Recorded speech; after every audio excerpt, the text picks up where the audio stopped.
Picture it, Los Angeles, 2025. Welcome. Welcome to Out on the Lanai, the only Golden Girls podcast you're ever gonna need to listen to. I'm HAlanScott / Pie. I'm Kerri Doherty.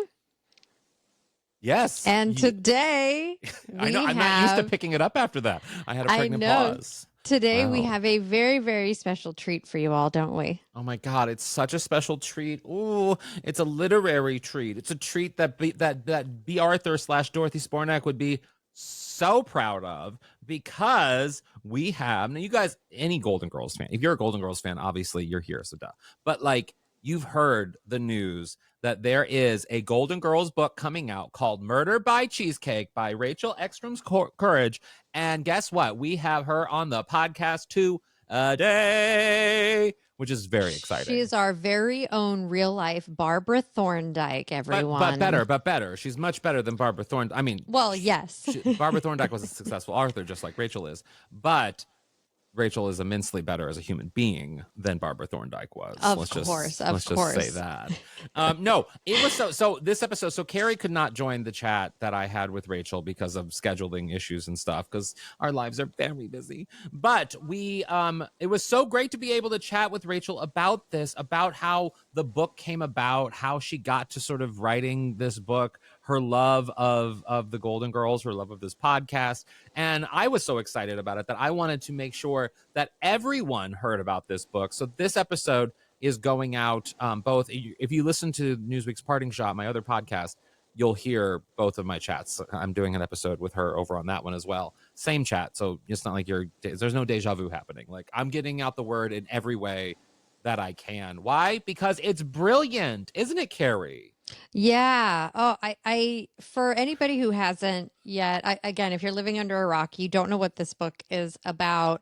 This is the first in an all new Golden Girls cozy mystery series. Everyone, we love a cozy mystery. We love a cozy mystery. I'm holding up the book right here. If you're watching this on the Patreon, we'll have links in the show notes to both Rachel's Instagram, but also to where you can purchase and we'll learn more about the book. And I do want to read the description of this because I feel like, this is Maltese Falcon Club stuff happening right here. Yes. When Dorothy's obnoxious date is found dead in a hotel freezer, it not only ruins a gorgeous cheesecake, but threatens the elaborate St. Olaf-themed wedding Rose is hosting.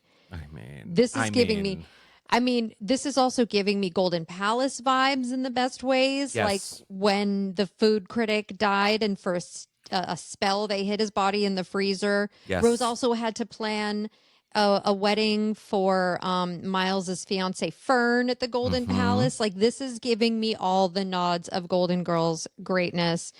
And you do one thing. I want to read like the tiniest bit here because please, for fans of this podcast, I love the women's clothing. I never know how to describe it. I'm not very good with my adjectives, but the way that Rachel describes clothing, the way that it's so prosy, the way that she's describing everything. So in addition to a fabulous murder mystery, Golden Girls fandom, I just have to read this because this part stuck out at me because I cannot write this beautifully. And then I'm not going to spoil anything. Okay. After breakfast, Rose paced in front of the coral upholstered, what is it? Rattan? Can you help me? Rattan? Rattan. I never know how to pronounce it. See, this is why I don't do this. I'm a TV writer, not a novelist. Yeah. After breakfast, Rose paced in front of the coral upholstered rattan sofa in the living room, now dressed in a silky teal blouse and skirt. Dorothy and Blanche sat in matching fan-armed chairs on either side, watching with anxious expressions as Rose practically wore a path through the cream-colored carpet with her low-heeled pumps. That's how I want to sound when I describe Golden Girls episodes and scenes. You know what's great about this, and Rachel and I talked about it a little bit, but she really does find that balance between writing a cozy mystery, writing a book, because writing a novel is very different than writing a screenplay or experiencing an episode of The Golden Girls. And so she had a really tough job here in writing a really interesting book that would be read by people who love books. Obviously, myself, I'm please go buy this at your local bookseller or your independent booksellers. Go to your library, support your library, request it at your library.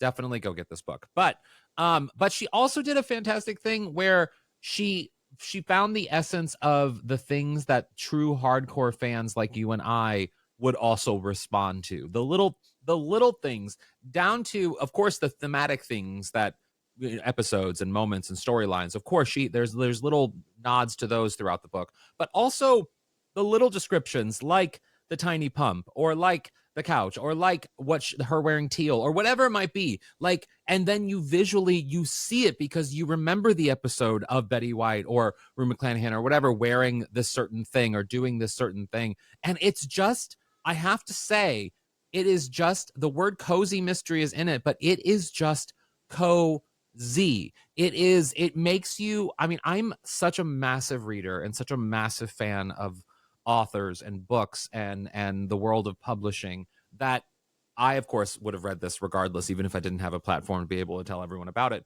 But what I love about it is that I am able to feel like cozy reading it, and it gives me all the little tingly vibes of what I get when I watch the show, you know?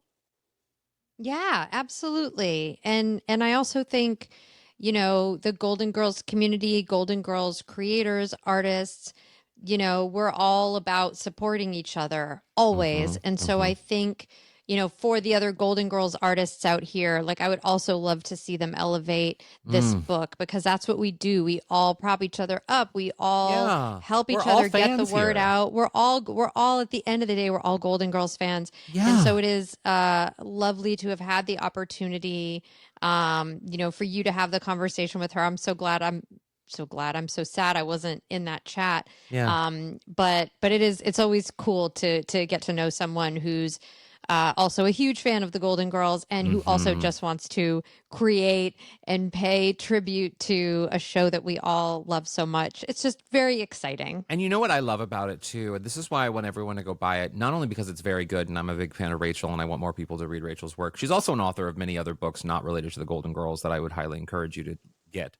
But what I also love about it is that, you know, by going out and getting this book or requesting it at your library or however you get books, that it's going to tell the publisher, oh, there's an audience for this. People want this. And not only will that allow Rachel to do more, you know, in this space, which we talk about a little bit, but also it would allow other people to do other Golden Girls things. It would show the publishers and the people and the bigwigs who wear the suits who agree to give money to people in the world, it gives them the sign, oh yeah, people want something like this. There's a drive for something like this. And so if we have any say in it, we want you to go out and get this book because we want to keep talking about the Golden Girls and we want to keep talking about people who are doing great things in the spaces of the Golden Girls, you know? Yeah. Yes. Oh, I love it. So let's take a break. We're going to come back with my chat with Rachel, and then Kerri and I will be back at the very end for a golden takeaway.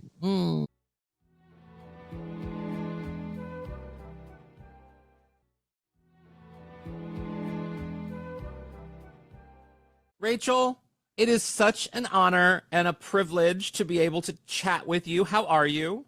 Hi, I am good. I am so psyched to be here. You cannot know how much I love this podcast, and it is so surreal to be on it with you. So thank you so much. Well, I want to tell you that I love what you have done with this fantastic book so much, Murder by Cheesecake, that not only are we doing this on Out on the Lanai, a Golden Girls podcast, but we're also doing this on Newsweek's Parting Shot podcast. So because I want that many people to know that there is a book called Murder by Cheesecake, a Golden Girls cozy mystery, coming to your bookshelves and your bookstores, your local bookstores, April 15th. You can order it. You can pre-order it now, right? Yes, it's available for pre-order everywhere in print, ebook, and audio. And then on the 15th, it'll be in all the stores. Ah, I love it. And I just want to say this now. I want you to hear this praise early on before I get to my questions, because I feel like people need to hear it up top. If you are a Golden Girls fan, even a casual fan, or if you are a fan of those cozy mysteries, you know, the mysteries that are sort of in the vein, well, of course, Murder, She Wrote, but also like The Maid or even Thursday Murder Club, like those kind of fun mysteries that just scratch that itch, but also are cozy in a way. It's just Murder by Cheesecake is for you. I just want to say that up top. So, Rachel, where did the idea for this fantastic, genius idea of a book come from? Oh my goodness. Thank you so much for your kind words because I hope people love it. I tried to make it as cozy and comforting as the show. And this idea came from the publisher. They were thinking about doing something like this. And I have been friends with the editor for a long time. And he mentioned, oh, we're thinking of doing a cozy mystery with the Golden Girls. And I just about fell off my chair because it's such a brilliant idea. It's such a good idea. These four women are so smart. They could totally solve mysteries. We had an episode where they were at, a murder mystery Case dinner. of the Libertine Belle. Yep. Exactly. Yeah. So it just seemed like the perfect idea. Plus, there are plenty of older female sleuths in the cozy genre for books and TV and movies that do a great job solving mysteries. So I just thought, this is such a genius idea. May I try out for it? May I audition? Yeah. So they had a very loose idea of we want to do a cozy mystery series. And I tried out, I did a revision, and I got the gig. And they really left a lot up to me to figure out.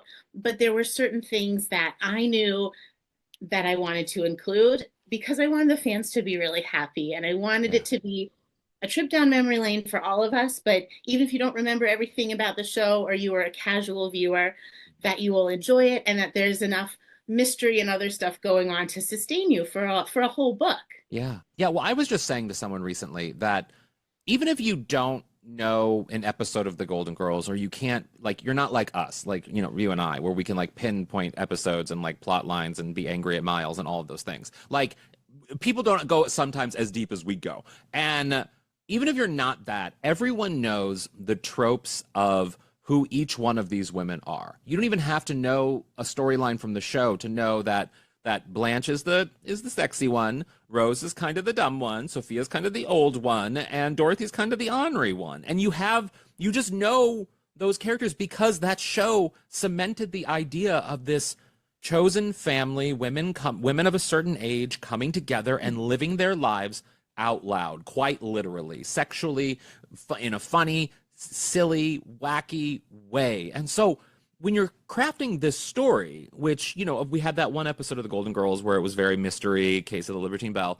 but when you're crafting the actual plot for a book like this, how do you balance the tropes that we know about these women while also creating a uniquely original story that you did? Thank you. Well, it really started with the voices of these four women. I immersed myself in the show, and I may not have the exact encyclopedic knowledge that you have. I can't just, that was episode 57 with but their patter, their rhythms have kind of just seeped into my soul. So I started out with that. I knew I wanted to start out in the kitchen in the morning. I knew I want to start out at their house, some, living room or kitchen. And I just imagined these women having a conversation. So it really started out with the voice. And then I started to think about, okay, we're layering. So the plot of the book is that Rose has to throw a destination wedding in Miami for some St. Olaf relatives. Yeah. Meanwhile, or at the beginning of the wedding festivities, there is a dead body that turns up face down in the cheesecake. And I'm not spoiling anything. That happens pretty early on. The title's a bit of a hint. So I knew that I would have these two narratives of, can she pull off this wedding with all these goofy St. Olaf people and the traditions transplanted to Miami? And can they solve this murder? Because there are certain people who are very close to our hearts who are accused of the murder. Yeah.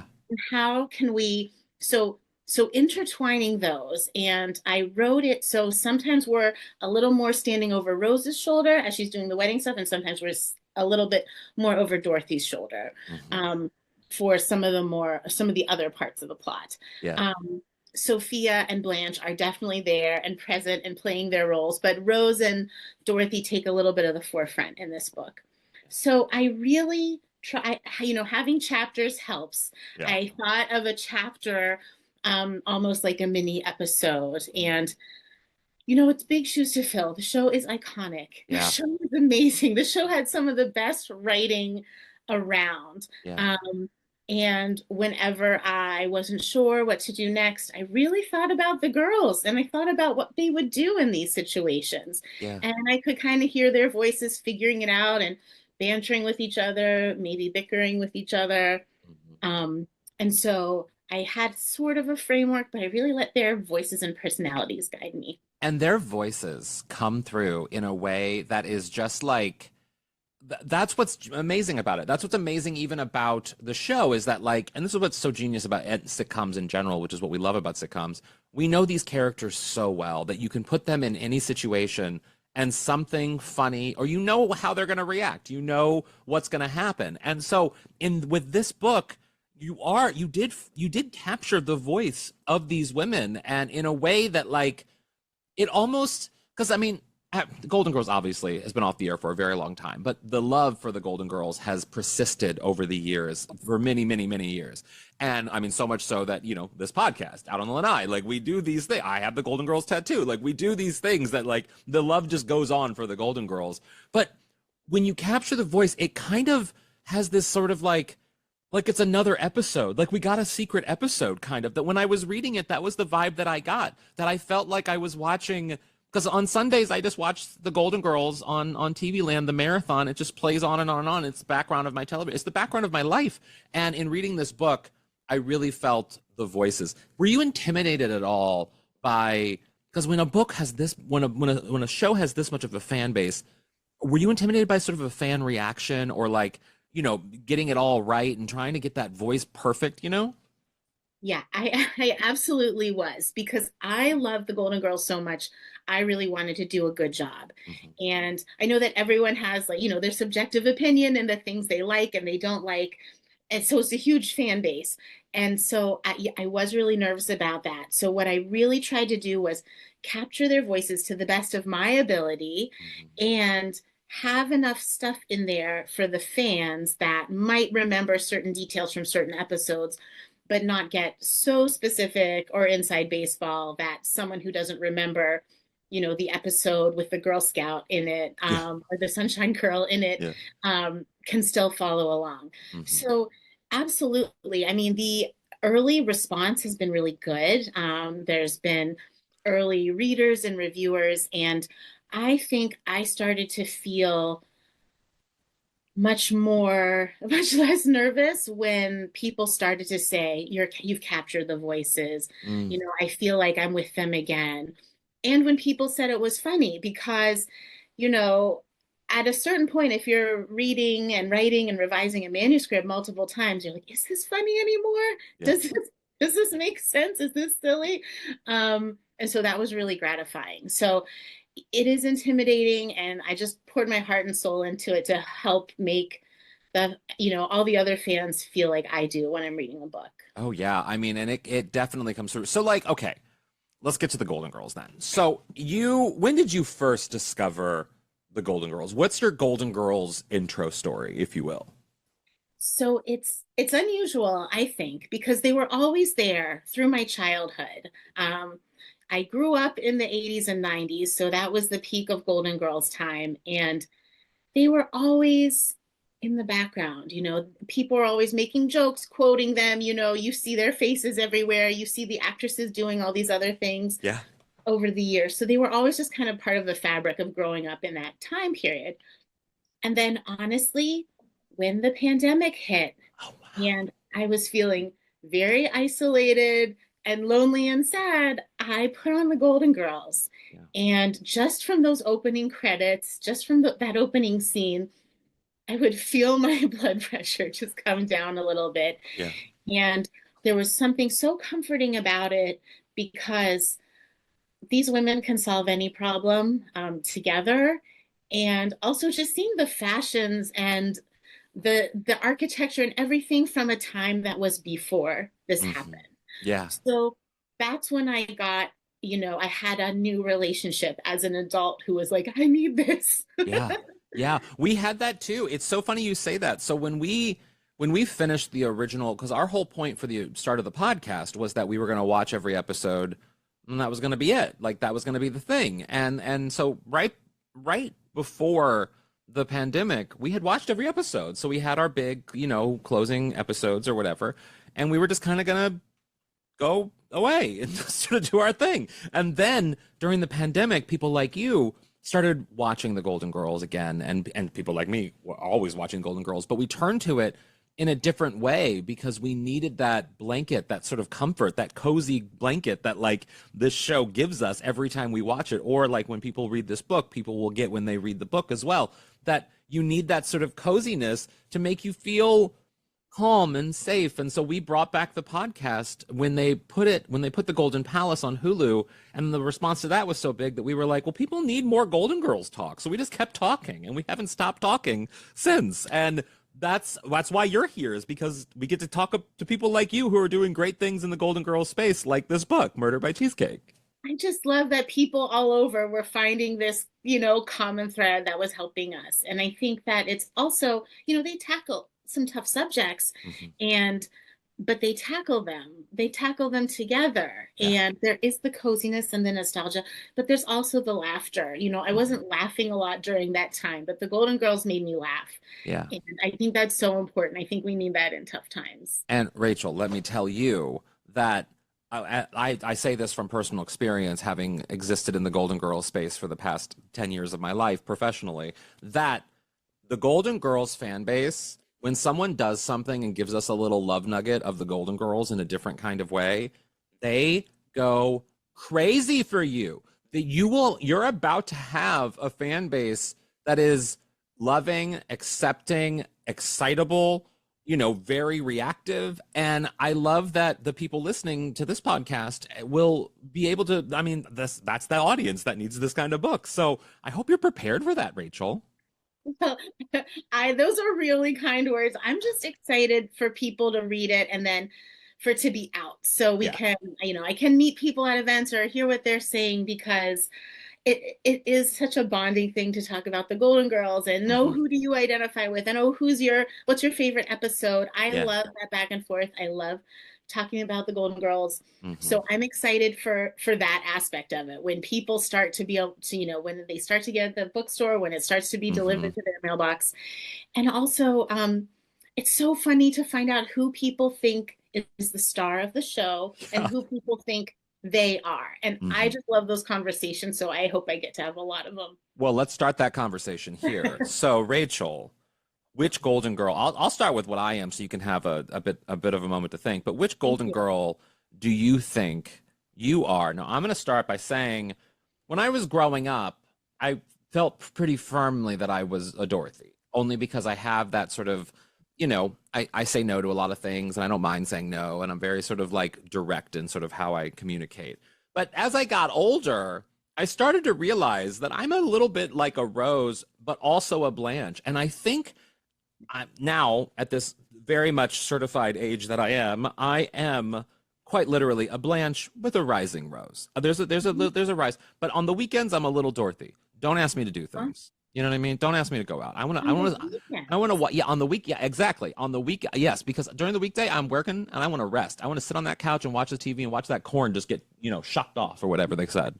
Yes. Yeah, I would have thought Dorothy during the work week, and then Blanche, Dorothy opposite. I'm Blanche during the week. I'm busy. I got things going on. I got activities. But on the weekend, no. We are watching television. We're watching programs. So what Golden Girl are you? So I always liked and identified with Rose the most. And I don't think Rose is dumb or airheaded. I think she's naive and sweet and sincere. And I think sometimes she knows more than what's going on. But as I talk to people about it more, also in the context of this book where I got much more into Dorothy's POV, I've got a Dorothy rising. Yeah. And also, as I mature, I am a much more Dorothy.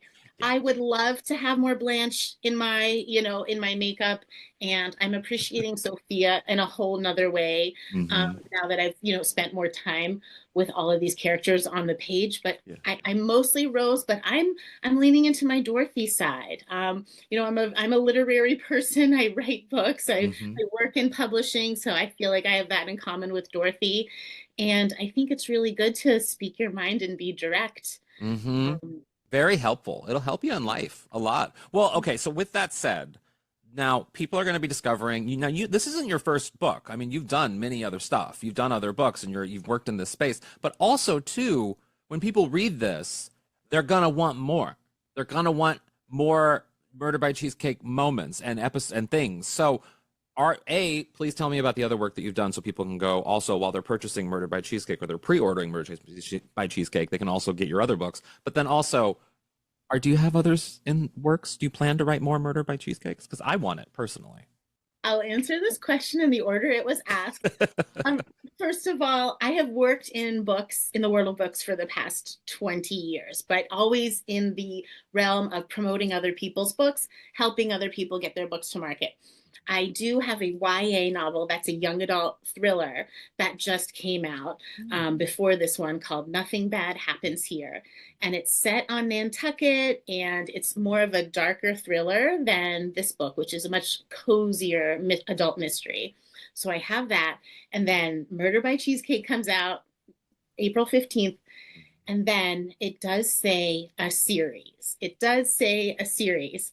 And I will tell you that the best way to find out about if another book is coming and when is the official Golden Girls Instagram. But maybe we can talk a little bit after. I love it. You're teasing just like Blanche would. And I think maybe you have a little bit of Blanche in you, Rachel. I'm just saying. That might be a hint. I'm just saying. Well, Rachel, it was fantastic chatting with you. Where can people follow you on the internet? Where can people pre-order this amazing book? Of course, all of the links to everything, Rachel, and also to order this book will be in the show notes for this episode, both on Out on the Lanai and on Newsweek's Parting Shot. Also, in addition, subscribe to my newsletter for the culture on the Newsweek so that you can get the links there as well when this comes out. We'll be spreading it everywhere. But where can people follow you and buy this book? Awesome. Well, you can literally pre-order and buy this book anywhere books are sold. So whatever your favorite retailers, if you like to order online from one of those big online places, if you like to go to an independent bookstore, it'll be at the library, it'll be at all the chain bookstores. So you can go online and pre-order it now or call your local indie. It should be requested at your library if they don't already have it. I'll put links to buy everywhere that it's going to be. For me, I'm on Instagram as my full name, Rachel Ekstrom Courage on Instagram. And my website is rachelekstromcourage.com. So I have lots of stuff up there. A readers group guide for book clubs is coming. So that'll be posted online on official publisher and Golden Girl sites and my own. And I have a Substack newsletter called Joyful Chaos, which kind of talks about the joys and chaos of book publishing and writing and all of that. Wonderful. And also, if you are going, you are going to go order this book, and when you do, my personal opinion, I would highly recommend you pull a Dorothy Zbornak. You go to a local bookstore, independent bookstore, request it to be ordered there, get that book from your independent bookstore, or even more so, Dorothy, this is more Dorothy, go to your local library and make sure that they have it and that they have it ordered and in stock at your local libraries as well. Rachel, thank you so much for taking the time to chat with me. Thank you so much. This was a true pleasure. Thanks for all the nice things you said about this book. Of course.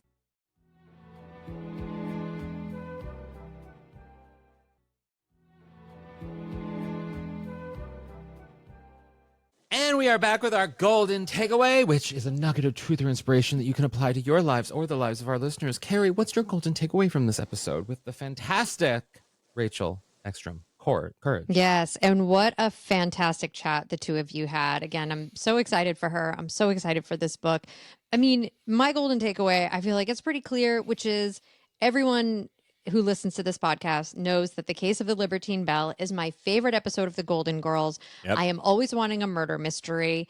And so this book is just scratching that itch for me because I love the girls and a mystery. We talk about how, you know, we wish that they had done a Golden Girls Murder, She Wrote crossover. Yes. So this is just scratching that itch, and I'm just very excited. And for all the other Golden Girls fans who love The Case of the Libertine Belle, we're finally getting more mystery, more Maltese Falcon Club. So that is my golden takeaway. What is yours? My golden takeaway from this episode is what I'm so excited about. Now, the Golden Girls fans and everyone listening on this podcast, you're going to get this book. And you're going to be excited about this book, and you're going to tell people about this book, and that's what people do, because that's what we do. That's what we do as fans here, is we just obsess over these things in a way that potentially could be unhealthy. But hey, we're in it together. That said, I am so excited for that person who is just the casual fan of the Golden Girls. You know, they like the Golden Girls, they remember the Golden Girls, but they're not obsessive about it. They're not listening to a podcast about it. They're not doing those things. You know what I mean? They might chuckle at the Spencer's Gifts when they see a shirt that says something funny from the Golden Girls, and they'll be like, LOL, I remember that episode. But what I'm excited about is someone in an airport or randomly at a Barnes and Noble or randomly at a small bookstore somewhere in their community will just stumble upon Murder by Cheesecake and be like, oh, that's actually a fun idea. A Golden Girls mystery. Like, that's fun. That's crazy. That's sort of weird, but in a fun way. And even though I would never give up my immense immersement. What's the word? I'm being immersed by the Golden Girls. What am I trying to say here? Like that my life has taken, Golden Girls has taken up so much of my life. I would never give that up. I would never, ever give that up. That said, how much I would enjoy to go back to the first time watching a certain episode, or the first time discovering Jim Colucci's book, or the first time discovering like Murder by Cheesecake, and having that moment where I'm like, this is fun. This is going to be a part of my personality, and I'm going to tell people about it. Like that, to go back to those first moments. Yeah, it's nice. It's nice. It's nice. And so I'm just so excited for people to have those moments that I can't have because my life is so golden, that I hopefully will meet that person randomly at a show or at a restaurant or a bar or whatever it is. And they'll say, have you read the Murder by Cheesecake? And I'll be like, have I read it? Have I read it? I don't know. Have you? I asked. Oh my God. That would be so fun. Great golden takeaway. Great interview. I hope you all enjoyed it. Like we said, get this book. We will link to all of Rachel's information in the show notes, but go out to your local bookstore, find it, go to your local library. And yeah, this has been another episode of Out on the Lanai. Thank you all so much. Remember, you can check out the Golden Girls GGVIP Club over at patreon.com/Golden Girls Podcast. Otherwise, we'll catch you guys back here next week for more Golden Girls greatness. And we are a part of Moguls of Media, so go subscribe there. And you can also follow us on social media at Golden Girls Pod on Twitter, Out on the Lanai Official on Instagram, Golden Girls Pod on the Facebooks, and I'm HAlanScott / Sadie Pines on most things. And I'm Squidsy on Instagram and Squid Eat Squid on Twitter. And if you want to do something else nice for the podcast, leave us a little rating and review. We love that wherever you get this podcast. We do love that. And remember, as always, stay golden. Stay golden. And don't get murdered by cheesecake. It's very caloric.